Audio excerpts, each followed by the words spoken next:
Good morning, everyone. You are listening to 91.7 The Edge, UW-Whitewater, and this is your host, Ken, for the Farms Radio Show. This will be our last show for the semester before we pick up again in the fall. I know we've had some Black Rose in the semester and haven't been able to do as many shows as we want to, but today's guest is going to be a very exciting conversation. We're going to be talking about the Farms Project. And we have all sorts of stuff to talk about today, too, to just wrap up of the Wisconsin Farms Oral History Project and what's been going on with them. So for today's guest, I introduce Emily Lanigan. Emily is a student here at Whitewater. She is a BA, a Bachelor of Arts, in the area of Public History. Emily, thank you so much for coming on to the show today. Hey, Ken, thanks. Alrighty, so you've been with the Farms Project for a long time. And for those of our audience members that actually aren't aware of our farms, the Wisconsin Farms Oral History Project, the radio show is based off of the Wisconsin Farms Oral History Project. And what we do primarily is interview different people in the agriculture, farming, and food industry here in Wisconsin. And we learn about their stories, their histories, and we mix them together with culture, race, ethnicity, and just different backgrounds that wherever they may come from here in the state or wherever they may have migrated from in their ancestry. So you've been one of the longest running interns with the project right now. You've done a lot for the project. So let's really dissect some of the stuff you've done and how you've seen the project evolve over time and things of that sort. Yeah. Well, I guess I started about 2.5 years ago. So currently I'm the oldest member of the project. Back when I started, we were really just collecting stories still. There was no big goal in mind. I mean, we had like the big dreams and whatever, but we were really just kind of reaching out to people, trying to gather support and different things like that. But now I've really just seen us take off into all these different projects, and now we have a radio show. Yeah, it's very exciting stuff. It's certainly expanded since you and I are both members of the project. It's really gone on ways. Before we jump into the stuff you've done with the project, though, I want to learn a little bit about you to educate our audience. So can you tell us a little bit about how you ended up here at Whitewater, how you ended up in public history, and just kind of the milestones in your life that led you up to being a public history major and or into the Farms Project? Yeah, I guess for history, I was always really sick as a kid, stuck in bed and stuck at home, and there's not a lot of good daytime TV on for little kids. You can only watch so much SpongeBob, I guess. So I really got into watching the History Channel, and those stories kind of sucked me in, and just realizing that that's history and all those amazing stories and the fun drama and everything that happens, it really drew me in. And so I got into history, and all through high school, all of my friends knew what they wanted to do with their lives, and they were going to be teachers or engineers. And I had no idea until I realized there was this one day in class where one of my history teachers was like, well, you could just teach this class then. And that was kind of when I realized, oh, I really want to go into history, except I have the small problem of I don't really like to hang around with kids a lot. So I don't want to be a teacher. So I thought of public history, which is exactly what it sounds like, public history, doing history in public, which most people would associate with museum curators, gallery directors. You can do historic preservation, which is dealing with old buildings and houses and just stuff like that to preserve history and learn about it, but not really in a traditional classroom setting. And so I came to Whitewater because since I was so sick, it's really close to home for me, but also it has a public history program, which not a lot of places have. And I was really interested in going into the museum curating route. So that's how I ended up here. Yeah, it sounds like you certainly had your sights set on what exactly you wanted to do when you came here, because a lot of people that come to their degree here, they have usually much more of a vague background of how they want to get into it, or it's more for career purposes, but you sound like you have something a lot more specific. Oh, yeah. I was one of those kids that definitely had my life figured out by the time I was 16, and then turned 20 and went, oh my God, what am I actually doing with my life? So I've had a few changes, and I'm more, my minor is art history, and I've really fallen in love with that, kind of the artifact aspect to history and actual things made by cultures. And so I work part-time at the gallery on campus, the Crossman Gallery too. And I've become really interested in maybe being a director of that, or like maybe a curator at an art museum. But I still love history. That's always going to be my base. Yeah, that's awesome. So with that too, I know the project head of the Wisconsin Farms for All History Project, James Levy. He's a history professor here at Whitewater, and you've had him. Does that have something to do with how you got involved with the Wisconsin Farms Project? Sort of. He's my advisor, and I had him for one class when I was a freshman. Obviously, I know him really well now. He's my advisor, my boss, my professor. But back then, I didn't know him too well. He was just another professor I had. I was actually friends with Joe Mauer, who started this radio station, actually. Yeah, I worked with him before. He's great. I was on here once with him earlier, but I knew him. I've been friends with him, and he introduced me to the project and said, hey, I know you need an internship credit to just get your degree, so why don't you join the history project? I think you'd be great for it. So I emailed Levy, and I said that I might be interested. And in the meeting where we were going to talk about like what it was, he just was like, okay, you're hired. Let's start. And I was like, oh, okay. And I was just kind of thrown into it as a freshman. Yeah, I think that's one of the things I really liked about Levy too, is that a lot of us have just either found it through different peers on campus or different professors that just pushed us a little bit towards the project's way that we're just completely unaware about. Like, I know that up until I got hired, only like 2 weeks before, I never even heard of the project or its existence. So that was nice. I got recommended by one of the previous guests I had on the show, Juke Bhattacharya. She's a professor of geology over at Upham Hall. And so that was a very nice experience for me to come to that meeting. And it's the same meeting that Levy had too recently, where we're bringing on more interns. Yeah. So it's a great opportunity for a lot of us to just get a lot of experience, because Levy's very flexible with the way he works with us and the way that he gives us opportunities to try out for the different types of work we want to do with the project. Exactly. And that's kind of what drew me in, because originally I'd heard about the project, and Joe, my friend, had mentioned it to me before, but I wasn't interested at all. I was like, farms? I have no interest in agriculture. I don't really care about this. That's not the kind of history I want. And so I kind of blew it off. But then talking to him more was really about what you want to do with the project, and you can really tailor it to what you want to study and the different areas that you want to explore. And that's what kind of set me off into going, okay, I'm interested. Yeah, so and that's it's really great. One wonderful thing about this project is that we don't have any specific titles beyond just intern, but we know exactly our roles within the project, as so many of us come from different backgrounds here on campus. And when we first come on, we learn about our strengths and weaknesses and our skill sets, and then we just assign roles accordingly. Or someone wants to gain more experience, like I know with me, I want to gain more experience with grant research and that kind of stuff. And it was very open and available to me to just continue working with that kind of stuff. So I like those opportunities that the project has involved, and a lot of open-minded ideas for making suggestions of how to improve the project too. Exactly. Yeah. So I want to learn more about some of the stuff that you've done with the project and just some of your history with it. All right. So take us back to, let's say, your first couple months, what you expected, and we'll get into kind of what you do now. So what did you first expect when you got on board with the project? I had no idea. I knew that I was probably going to be doing some sort of research with it. I knew it was an oral history project. So I didn't really want to interview people. That always terrified me. And I told Levy from the get-go that wasn't really my thing.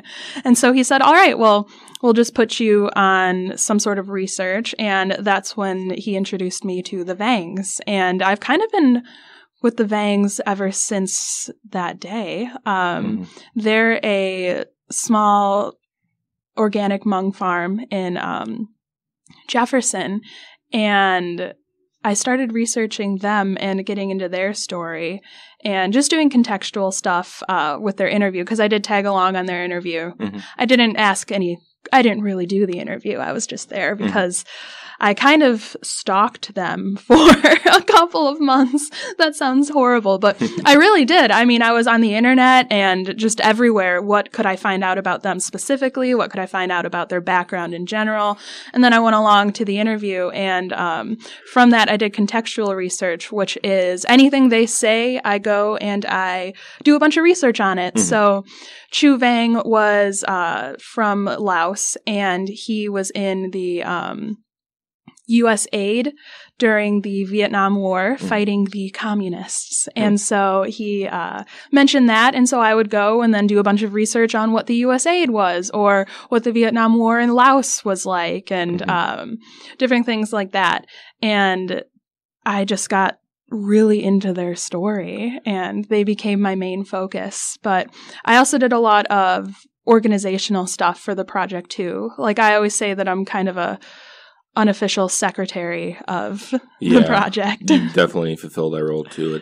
It's kind of like what I was bringing up before too about how we each have our unofficial roles. It's kind of like how someone will have an unassigned seat, and then once you've taken it after the first 2 weeks, then it's basically yours, and you'll almost be offended when other people take it too. But we fulfill roles in that sort of a way too, and yeah, it's a very interesting experience too, and. One thing you brought up, too, that I wanted to bring up was how with these people reach out to, in your case, the Vang family, do you feel a certain connection with a lot of families or farmers that you reach out to and end up, maybe if you don't interview themselves, but you're tasked with learning about them? Yeah, I kind of do, especially with the Vangs, just because I've been on their story for so long, and I have had the chance to meet them, and you just feel like a special connection because they go and they tell you their life story. And when somebody tells you your life story like that, then you really do get connected. Like I know I also do a lot of transcripts. Sydney's the main intern for that. But I've done a lot in the past. And I did one for Tori Miller, who was an excellent interview that we did. And I kind of felt a connection to him, even though I've never met him. I've never seen him in person. I don't even know if I know what he looks like.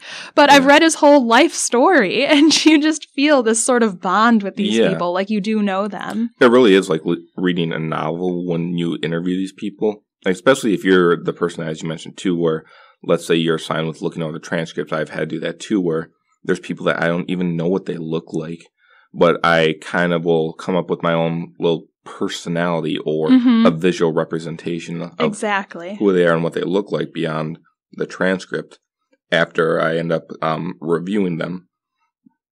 Because I know I interviewed back in the summer of 2016, I went over Tori Miller's too, and about how he was like born in Korea, and then grew up with a German family in Racine, and now after working in Wisconsin, and then moving to New York, and then moving back to Wisconsin, and among other places, now he is like the head chef at one of the most renowned restaurants in downtown Madison, L'Etoile. So it's really cool how you can just see these stories of, especially a lot of the cases of the stories where it's very kind of humble, where they just worked really hard. Exactly. And got to where they're at now. And that's kind of what drew me into the project, because I mentioned earlier that what got me into history was just learning about those stories. And what got me into the project was that it's all about stories. It's it's collecting their lives and what they have to say and how did you get here. And a lot of times that's just fascinating. Yeah, I find it's like the two areas I get out of it, whether it's for like the people I interview on the radio show here or the people that I interview as their own separate oral histories for the Farmers Project, is you get to learn a lot about like just an interesting story because so many of the people, at least I've interviewed with the project, always kind of give me the impression of like, oh, no, I'm just like your average Joe Schmo kind of story. There's nothing special about me. But then they start talking and you're like, I think you're being a bit too modest with yourself. There's a lot of interesting stuff here, whether you realize it or not. Yeah. It's everyone I've interviewed has something interesting to tell me or something to educate me on how whether their industry works, how some of the case studies or the methodology of how they've gone their careers or just other studies like that or research that they've done is what I'm looking for. Yeah, everyone has their own little Yeah. spin that they bring to everything. Yeah. Even I know we've joked a lot in the past that where the Wisconsin Farms Oral History Project focused on race and ethnicity in farming. Yeah. But a lot of our interviews seem to be white German dairy farmers. Yeah.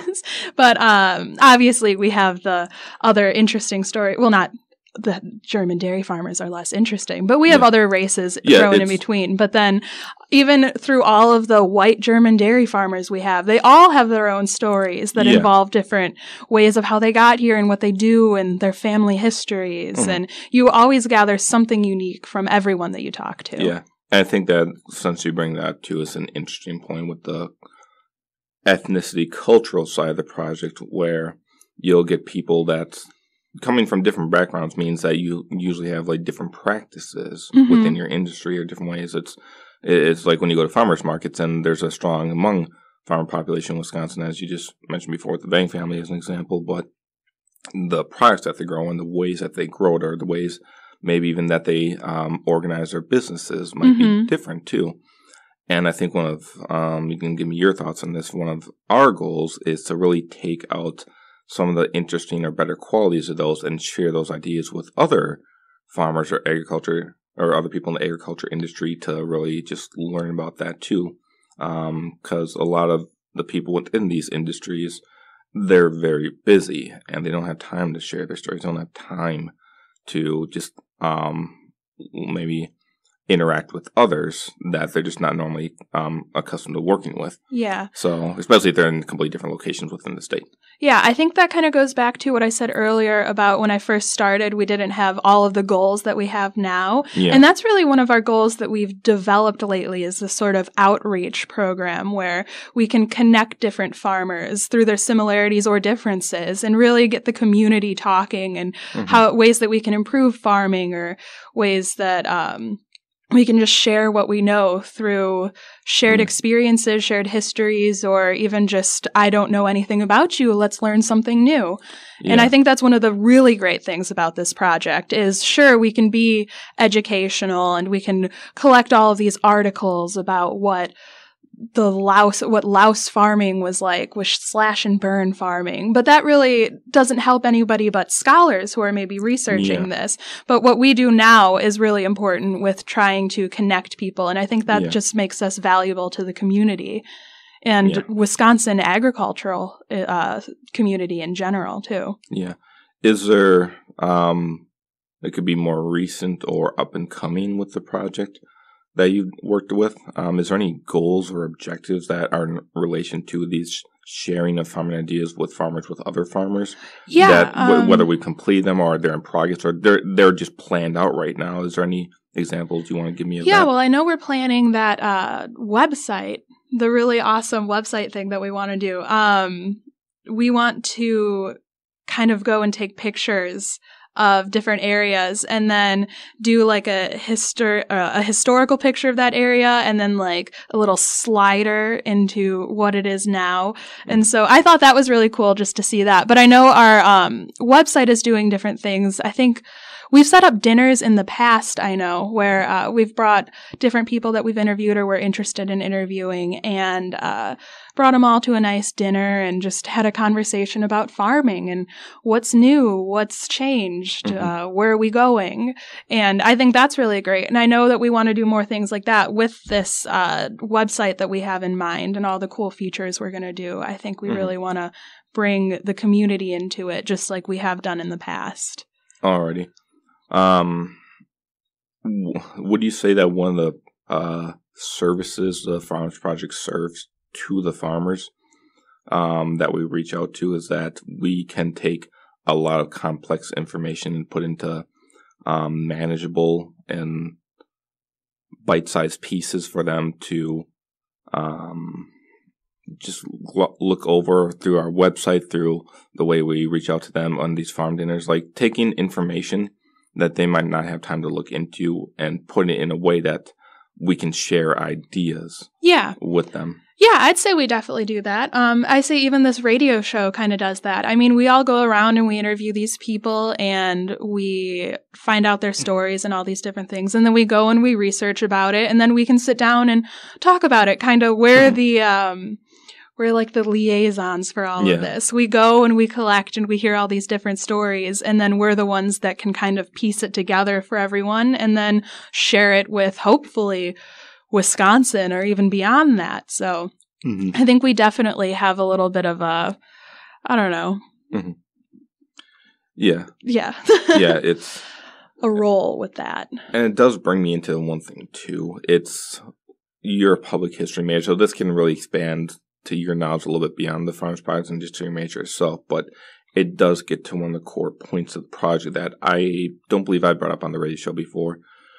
And that is this. What services, what purpose do you believe the historical side of these kind of things, how do they help us? Oh, I mean, especially for Wisconsin with such a rich agricultural history and even so many people now are farmers, it really just connects everyone. I mean, it's the history of the land. It's the history of the people that are here. I mean, most people that I know, their families have been here for generations. And it just really is, how have we all gotten here? And it can connect us all. And I think that's a really important story of how have we gotten here? Where are we going?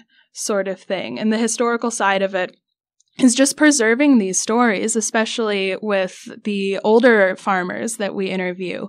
I mean, we have to preserve these stories before they're lost. Yeah. And I think that's really just what makes us us. And we just try to help out and really save it for future generations and for researchers, but even just for people who are interested in what their community is like and what it's made up of. Would you also say, too, that...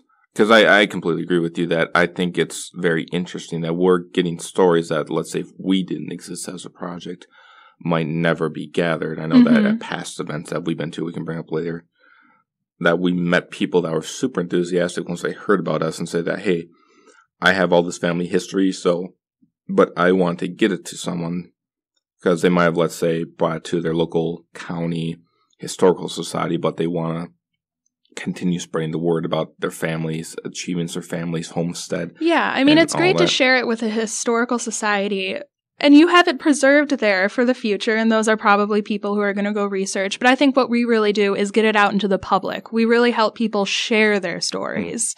And that's a really wonderful aspect to the project. Yeah, I think that the great thing about the Farms Project, too, is that we have a lot of innovative ideas that we're doing. I know that James Levy himself has a lot of fantastic ideas that he's had he's implement. Got ideas and all over. I think it's a perfect mix too. See if we can do them all. That's another question in and of itself. But taking a lot of ideas and making them work alongside modern technology, whether it's online, whether it's digital media, in a way that just makes the archiving and the stories more interesting, more accessible to read or listen to. Like one of the things I know, even with the radio show here, is we upload them onto places like YouTube as well too, so that people can just listen to them. Maybe when they're doing a daily commute off their phone or something like that, or it's just different ways to access this information. Yeah, and that's really the job of a public historian. And Levy, being a professional public historian, is really good at it. Yeah. And it's just making history more accessible to the public. And this is just another aspect of that. You can go the traditional route of being a museum curator and storing old things and presenting it to the public. But this is a way where we can utilize the radio or graphic design or web design and all of these different areas that you wouldn't really associate with history. Yeah. But we have a creative writer on our team and all these different things where we just try to get these stories out and educate people in fun and interesting ways that's not a boring history textbook or a dusty museum. Yeah, because with that stuff too, I mean, while they might attract a certain crowd, that crowd is usually very limited to the otherwise potential audience you could bring in with the type of power that digital media and things like our online website and sound bits that we have on our website and just reading material on there too. It's that much more accessible. It's that much more easy just to pick up between a lot of people's busy lives and just continue on as like their own like little story that they're following up on. Yeah. So it's to have more, just that we know more of where people are coming from. It's kind of like a little bit of a marketing, I suppose, but it's more of just how can we get our information, like take the best information and get it out to everyone. Mm-hmm. And now, especially since we're looking for new students to hire, because I know, sadly, you're leaving. Yeah. And I'm almost really gone. sad. I only have a semester left, so Yeah. we kind of need some replacements. I like to think we have big shoes to fill, but just kind of marketing it towards students where you can do whatever you want with this project. Yeah. If you are an art major and you have some really cool idea for something that could really draw people in, I mean, welcome aboard. We're just here for everyone, and it's an opportunity for all, and it's just different ways to get this information out to the public and ways to just kind of harness everybody's talents and really help you grow, even as students, but hopefully as a community with everybody's what we bring. So yeah, definitely. And yeah, so it's, you never know where potential could come from too. It can come from anywhere, from any students. That even like, let's say if the students, I don't know, an art major, they might have a lot of skills with computer software as well too, that they just learn on their own time. So it's definitely very open, and with the open ideas to represent what you're saying with that too is how you can just bring up ideas because we have weekly team meetings, so we can bring it up to the other interns and to Levy and say, this is what I had an idea, and then you can just evolve the idea from there too. Someone say like, that's good and all, and that's a great concept. Why don't we add this little twist to it too? So it's like everyone's kind of putting in their own pool of knowledge into the new ideas that are created. And then once something is has an efficient plan backing behind of how we're going to go about doing it, we'll get the little stamp of a metaphorical stamp of approval from Levy, and then just go through with it. So. But like with any project too, some of them are failures, but I would say a lot of them have been great successes too. Oh, I think so. Yeah. I think we've had more successes than failures, honestly, with this. And the nice thing too is even with the failures, we usually quickly identify what went wrong and how to change in the future too. Or so maybe it might be a case of that it was a great idea, but just wrong timing or just not a sufficient amount of resources. And we'll just, and we can catalog all of these ideas and this information for later on. Yeah, and that's really what's exciting about this current time with the project is that we're really growing. Back when I started on it, it was really just like, okay, kind of work in the office, do your thing. But now we have so many more resources. We're applying for grants, and we just have so many more talented interns on it that we can really... we have more of the power to bring those ideas into fruition to where instead of just being an idea on paper, it's, oh my gosh, we can do this now. Like this farm radio show was just one student's idea of, hey, why don't we talk about what we research? And now look at it. Now you've taken it on, and I'd say it's pretty successful. We have some hits on YouTube, and it's exciting. So, yeah, it's something that's constantly growing. Yeah, and we started with a little blog on our website. Now we have a newspaper article. Yeah. So it's really great just to see it expand. And I know I'm smiling right now just thinking of how I started to where we are now. And it's just so exciting. Yeah. And with that being said, I'd like to change topics into more about the Farms Project again itself. And what I'd like to know is how you've seen it change over time. Because I think you're one of the most qualified people to be a representation of how you've observed it change over time. So first thing, we never actually did mention about when the project started. So I know it started before you got on. So can you tell me a little bit about when approximately it started? And then and then kind of into how you've seen it change over time as you've been on the project, like any significant changes. Okay. I know it started, I want to say 2012 2014. Yeah, I'm pretty sure it was 2014 too. Because it is a bit vague about exactly when. Yeah, it was really, it's the brainchild of Dr. Levy. Yeah. He wanted to bring race and farming together because he's from New York. Yeah. So, and he's a racial like historian. That's what he researches, and he wanted to do something. He really liked the idea of what is it, the Wisconsin.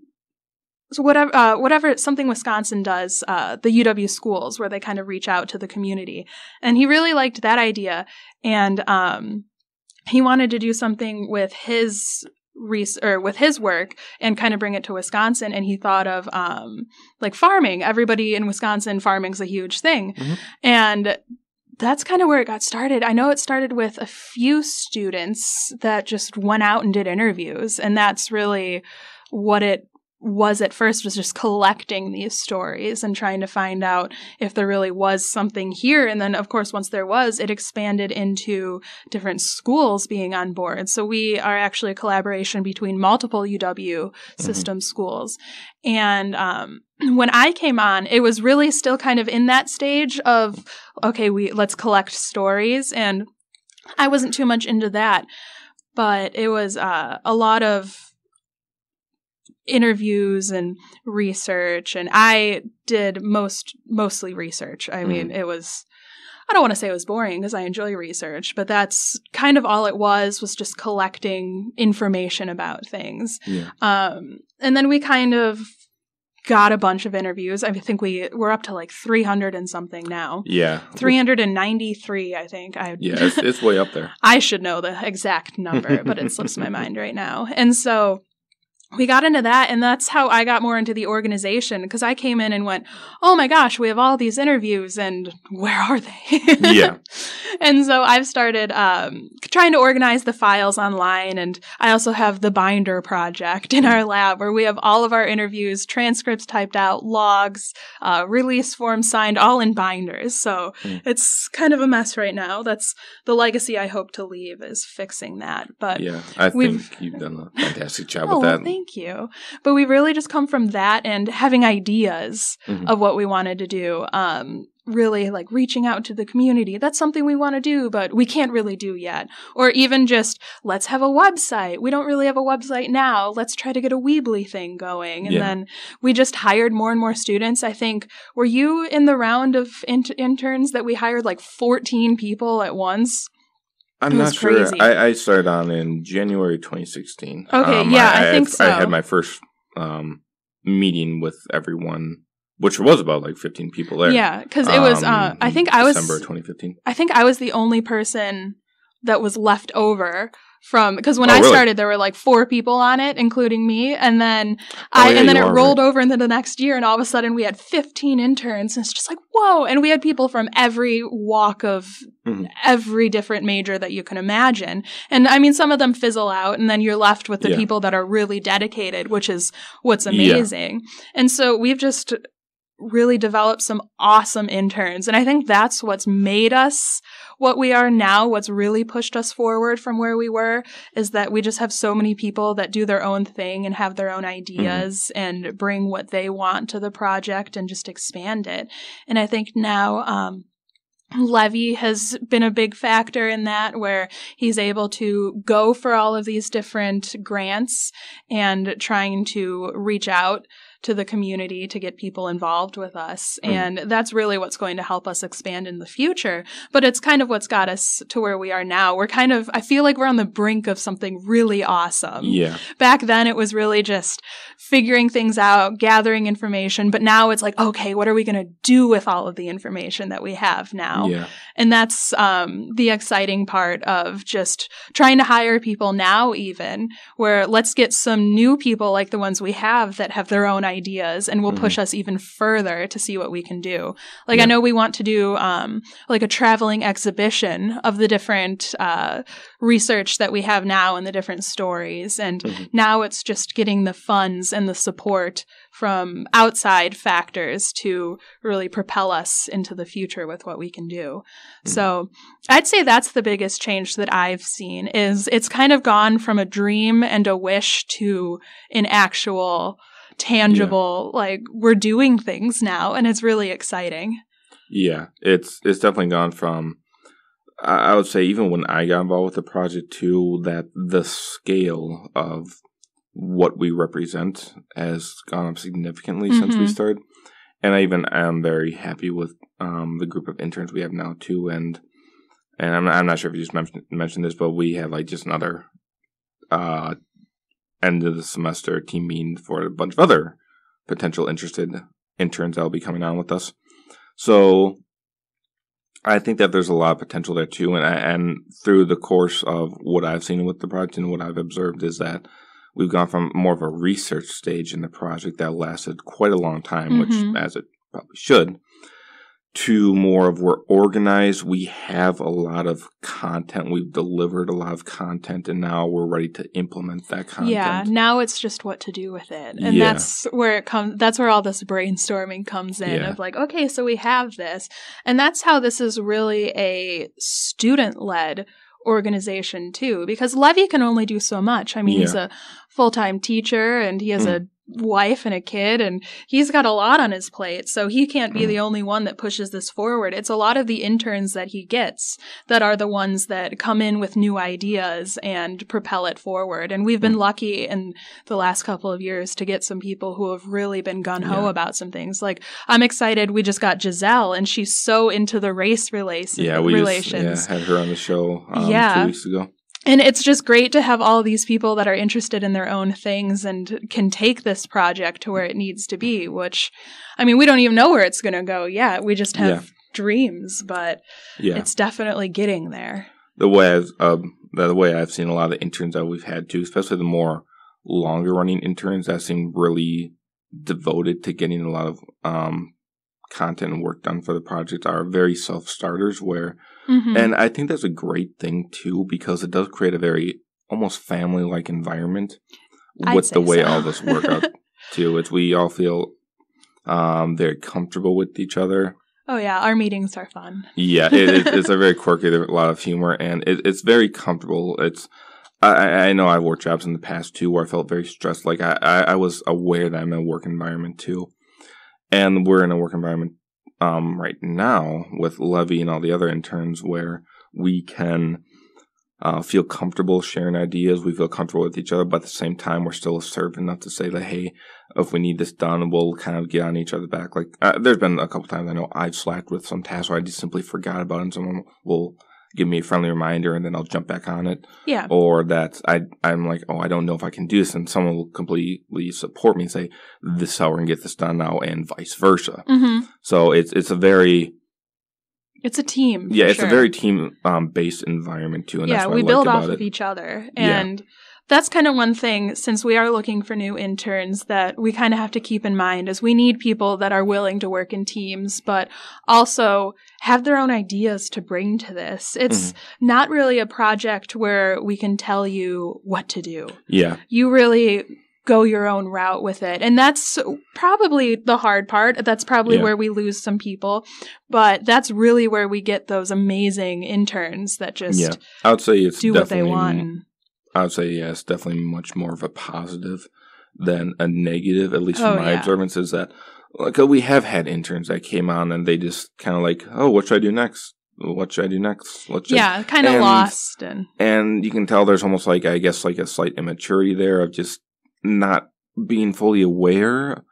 But I mean, I think it's fair to say that that's most work environments. That's just kind of how life is. Yeah, I think a lot of those people reflects it. So come into it as a job, and it's not really a that's job. A great way to put it. It's hard to think. It's. I don't really think of it as my job. I think of it as like another project that I'm involved in. Yeah, like it's something that I'm interested in, that I want to see succeed, and that I'm willing to put the work in for. And that's really what we get with our interns that go places with it, are passionate about it, and they take their own passions and they put it into the project, because you kind of recognize early on that, hey, this is an environment where I can do what I want and have my own ideas.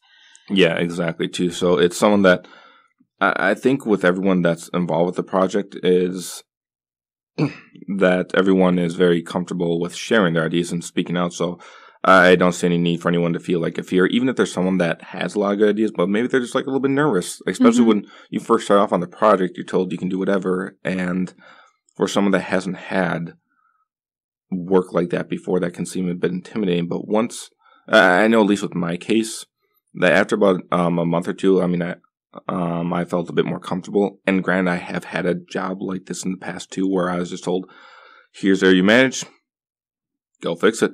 Yeah. And I was like, oh, okay, then I guess let's just, whew. And some of the first stuff you do, you almost feel like a little bit embarrassed about, but I call it learning opportunities. Oh, so it's a more positive swing on that too. So when you first off, you might make like a few little minor blunders and stuff, but then I would say after like a month or two, most of the well-meaning interns can get really involved and really comfortable. Especially that comfort, it brings a sense of confidence with your ability to work and more clear thinking with the objectives you put out. Because as long as we keep a clear, constant communication, that brings away any laziness too. That might be an unfortunate side effect of that comfort, but that mix we have of constant communication and open communication really allows us to achieve. Yeah, and I think it helps that we're all really friends, too. Yeah, it really does. I mean, you come into this project, and Levy brings us popcorn to our meetings, and we all sit afterwards, and we just joke around and talk about different things, and I still haven't gotten my Post-it notes. Yes, we gotta get that. That is the biggest thing we have to get for the project. I just want Post-it notes.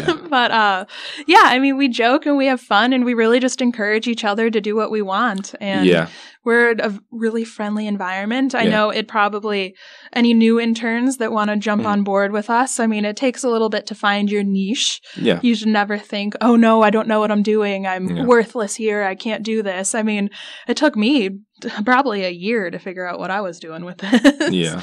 So it's just really an open, friendly environment where we bounce ideas off of each other. Yeah. And I mean, of course, it's still a job. We have different tasks that we have to complete. But I know exactly what you mean, too. It's like a lot of our meetings, it's most of us just brainstorming sessions, I would say, and reporting on what we've done. Yeah. Some of it's a little bit of joking around just for fun's sake, and some of it's just more serious talk of, okay, this is what we got going. These are some of the problems we're facing. These are some of the challenges we're going to face, and these are how we're going to plan to overcome them. Yeah. Or this is the maintenance we need to do. Like, here's something we've achieved. Now we need to keep it going, and this is how we're going to maintain it. Stuff like that. So it's very exciting stuff, though, and I think that definitely our outreach for the project, like with the research we've gained too, some of the outreach that we're doing, especially with the, as we've been bringing up during this talk, the Lands We Sharing initiative, which will really, it's, actually, do you want to talk a little bit about that, the Lands We Share initiative, with how we're reaching out to 6 different farms? Yeah, well, that's sort of, like, we've spent a lot of time gaining a bunch of interviews, and now we're really focusing in on some that just have interesting stories that are definitely worth sharing, different from each other, kind of highlight all different aspects of what we do, really, and what we're talking about. And so, like, I know I'm focusing on the Vangs and their story. They're the Hmong farm. They're Hmong organic. They're a small family farm. But then we also have, you're doing Jones Dairy Farm, like a huge corporate farm. And so it's really just kind of how we're all in Wisconsin and we all have the same land, but we use it in different ways. We bring different experiences and different traditions and cultures to it. But the end game is really the same. It's food and everything for people of Wisconsin, for America. And it's just a really interesting sort of new initiative that highlights the differences that we have and what everybody brings to it. Yeah. And I know you probably, I don't know, you probably know more about it because I just kind of sit there and do my Vang research, but. Yeah, I suppose like with someone like myself, I've done, I would say I've been acting almost like as the communications and public relations guy, which is appropriate because that is my major. I'm the internal one. You're the external one. Yeah. I keep us organized and you keep us going. Like in touch with all of our community gatekeepers and people like that too. Mm-hmm. So I would like to touch up a bit more about, because as you put yourself before. You almost feel like you're the secretary of the team. Of course, you do much more than that, but take me a little bit into, for let's say, an average week of the kind of stuff that you imagine doing yourself with the project or you've done in the past. Like, of course, every day is different. Yeah. But kind of some of generally the stuff you've done so far. Okay. Well, when I started, I did a lot of the research, and I still do. Mostly my job is research. Mm-hmm. Going online, finding articles, interesting things about something. Like right now, I am currently doing the history of farming in Jefferson County. So that's a really big job. Yeah. There's a big farming history in Jefferson it's County. massive. Yeah. So I've been doing a lot of that. But for the organizational stuff, I know when I came into this project, I'm super like OCD. I mean, I don't mean to say... I'm really organized. You're very, very, very organized. Yeah, and a pretty type A. So I like everything in its place. And I noticed with the project, when I was trying to figure out what I wanted to do, that there was just information scattered everywhere, which is the stage that we were in, gathering information. And I wanted to rein that in a lot. Oh, yeah. And so I created this... spreadsheet that we have, which I call it my baby. Oh yeah, because there are probably into that, certainly. hundreds of hours of work into it. And it's just this giant spreadsheet of every single interview we have, every single interview this school has, Eau Claire, Madison, Milwaukee, all of the different UW schools we're involved with, and basically all of the information that goes with that interview, when it was done, if we have multiple interviews, if we need another interview. Yeah. I don't know. That spreadsheet just goes on forever. And that was my biggest thing, was getting that together and then kind of coming up with a way of, okay, now let's keep it nice like this to where people, like if I leave, because I'm leaving within a semester, so that people can come in and stay organized like this, because now with how large we really are, it needs to be that way. And I've done a lot with that. I've done a lot of burning CDs. Oh my gosh. That's the worst. This is what I love about my job. I go in and I have to burn maybe 100 CDs from Oshkosh into to get them into those binders I was talking about. And so I set up my laptop and I open it up and I put the newest season of New Girl that I'm watching on Netflix on. And I sit there and I chill out and I'm doing my work on the computer and kind of listening to my show in the background. So, because those take hours to do. Yeah. It's been crazy. And so I do a lot of time-consuming work with things like that. Yeah. Just kind of the boring bureaucracy that I, for some reason, seem to be good at. Everyone has their thing, too. And I think that's the wonderful thing, is that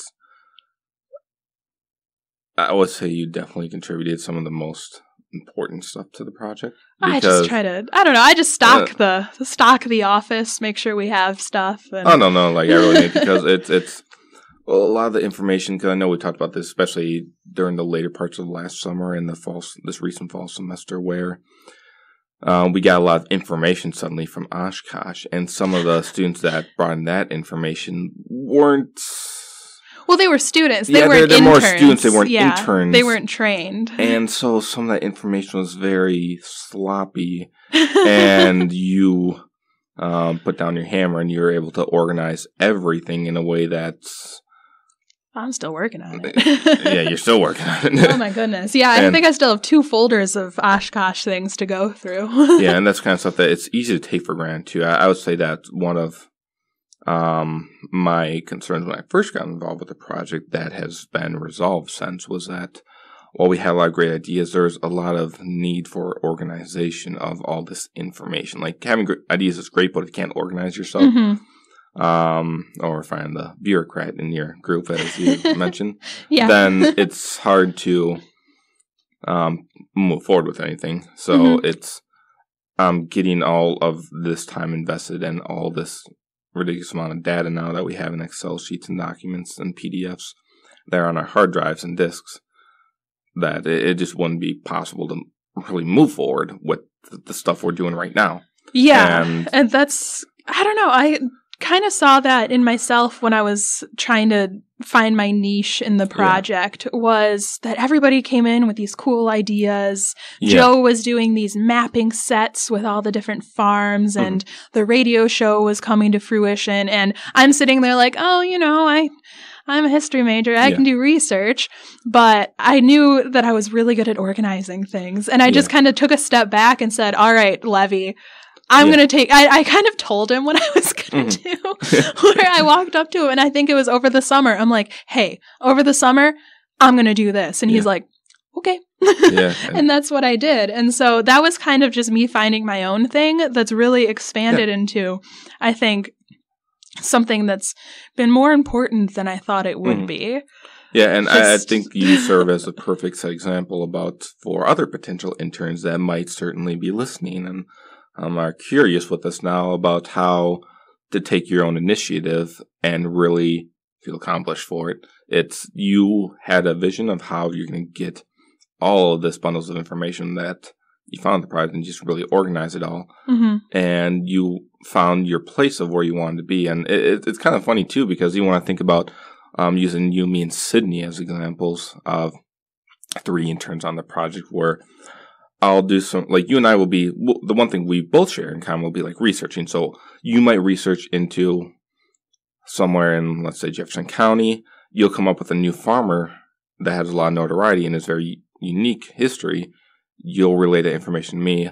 I'll continue that research onto them, find their contacts, and just internet stalk them.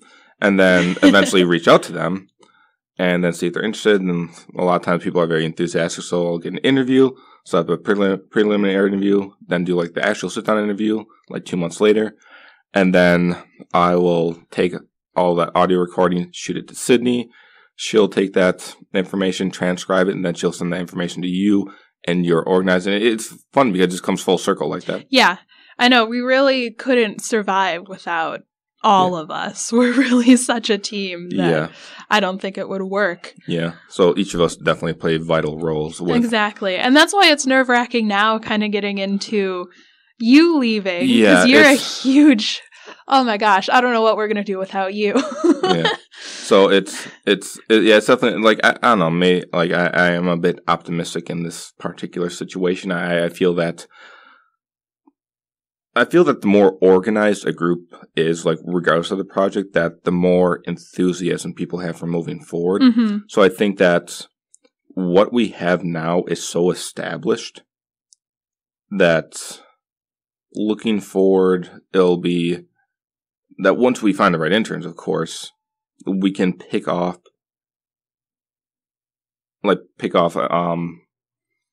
almost like as if I am left, or like I've been respectively replaced. Yeah. Is the best way to put it. So, one of the last things I want to bring up, because we're getting down to the wire here, we have about 5 minutes left. So, the last things I want to ask you are, for while you're attending Whitewater here as a student and intern with the project in the future, and after you leave, what do you see with the project? I see all of our dreams coming true. That sounds so corny, but I really do. With all of these grants, we're just going to have so many more opportunities to take what we have, especially, I love what you said about how we're just established now, because we really are. We're kind of set. We have all of our information. Obviously, we're still collecting more, so if people are listening and they want to share their stories with us, we're always open. But we have a lot of what we need, and now we're just getting people and we're getting ideas, and we're going to go forward with those. So I really expect in the next couple of years, I'll be gone, and hopefully I'll still be involved, but I'm going to hear about us on some newspaper and some forum, or some museums maybe going to have the Traveling Wisconsin Farms Oral History Project exhibit. And I just really see everything that we want happening. We just need the right people. And I think we have the right people now. And that's the hard thing about being just a college project is that people come and go. And that thing is, on the positive side, does serve a purpose where it gains a lot of students a lot of experience and a lot of resume content. Like, I know a lot of my resume is just stuff I know with the project, and it's fantastic. But it is a bit turnover just because of the nature of college students. And so it's one of those things where I know Levy, he would keep some of us around too that have contributed a lot to the project if he could. But at the same time, I think that with what we've done as interns can serve as you said before, like with all of the information you've cataloged and all that research that you've done in such a user-friendly way that if you left tomorrow, someone else like the new Emily could come in. Well, that's my goal. Yeah, that's especially my goal. I'm going to be working this summer for the project, and I'm trying to wrap up all of my loose ends and fix everything, get it super organized to where somebody can come in and go, bam, here's how it works. And so that maybe there doesn't need to be somebody like me in the future who did all of the work. It's already done, and now you just need to keep up with it sort of thing. Yeah. So that's my hope for it, for at least my part of it. And then obviously we're always going to have good researchers and people with new ideas. But I think it's nice to know we're so established that we could just really go wherever we want from this point. I feel like the sky's the limit. Yeah. And just money is the biggest thing, which we're looking for supporters now. Yeah. And I think we will start slowly getting supporters with that too, especially as we send out more grant requests. So, and we got a lot of support here at Whitewater itself, too. Like the entire grants office on campus here is in full support of. Yeah, and I know the dean's office for the College of Letters and Sciences really loves us and wants to support us. Very happy about us. So I know, they're great. And I think that just as an endpoint here to capitalize on what you were saying is that with the being established part of it is that the main change I would say I've seen since I've been on the project is that we started off as a group that while we had a lot of great ideas, it wasn't as well organized in a way where if we were, let's say, if Levy lost all those interns for, like, let's say we all graduate tomorrow, and then a whole new team came on, it would have been a bit harder for them to pick up. They'd have had to spend like another 3 or 4 months just to catch up on relearning everything, where now we're at a point where it'd only take us maybe like a couple weeks to re-educate everything on exactly what's going on and how to continue and protocols that we do and everything like that. That makes it just so much easier to just pick it up and move forward with the next ideas, and especially the maintenance. The maintenance is the hardest part. Yeah, now we can really just kind of roll forward with people coming in, and if we have new people, then they bring ideas and we're just already set. Like, yes, let's go execute that. That's a great idea, instead of, okay, we got to work up to it a little more, and we really just have all of the resources that we need to make this something as special as it can be, which I think it is something very special. I think it certainly has, and certainly will continue to be even better. So I'm sure we'll be hearing, just you and I, after we graduate, a lot of exciting information from James on the project, and I'm excited to see where this goes. And me too.